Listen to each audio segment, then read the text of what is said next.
Halo, assalamualaikum warahmatullahi wabarakatuh. Perkenalkan, nama saya Dian Artika, kelas PBSC. Di sini saya akan memenuhi tugas manajemen sumber daya manusia dari Pak Siswanto, yaitu manajemen karir.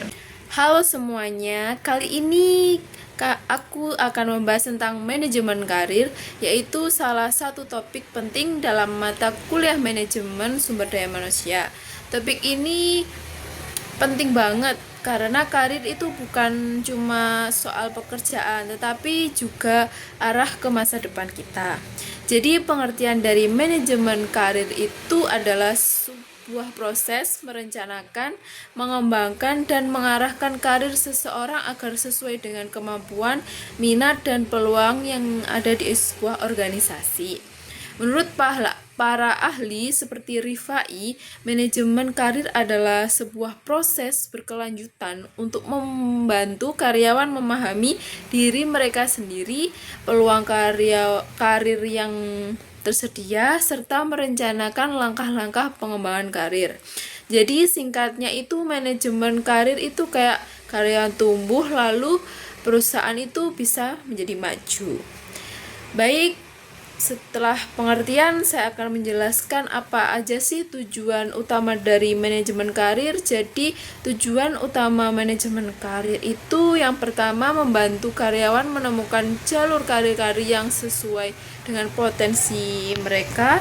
Yang kedua, membantu organisasi menyiapkan SDM terbaik untuk posisi masa depan. Yang ketiga, meningkatkan motivasi, loyalitas, dan produktivitas sebuah karyawan yang ada di perusahaan tersebut. Yang keempat itu mengurangi tingkat keluar masuk karyawan karena mereka merasa masa depannya itu jelas.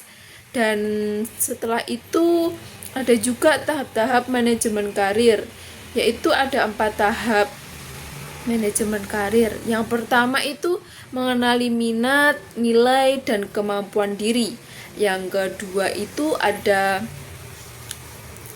exploration atau mencari tahu peluang karir yang sesuai.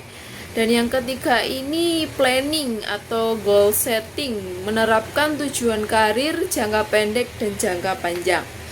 Yang selanjutnya itu ada development, mengikuti pelatihan seperti mentoring atau rotasi kerja untuk berkembang di sebuah perusahaan tersebut. Dan contoh penerapan manajemen karir ini misalnya kayak sebuah perusahaan HRD membuat program career path and coaching session agar karyawan bisa naik dari posisi staff menjadi supervisor dan manajer. Contoh lain kayak mahasiswa juga bisa menerapkan manajemen karir sejak dini dengan membuat rencana studi dan pengembangan diri sesuai cita-cita. Nah, itulah tadi penjelasan dari saya mengenai manajemen karir. Dan akhir kata, wassalamualaikum warahmatullahi wabarakatuh.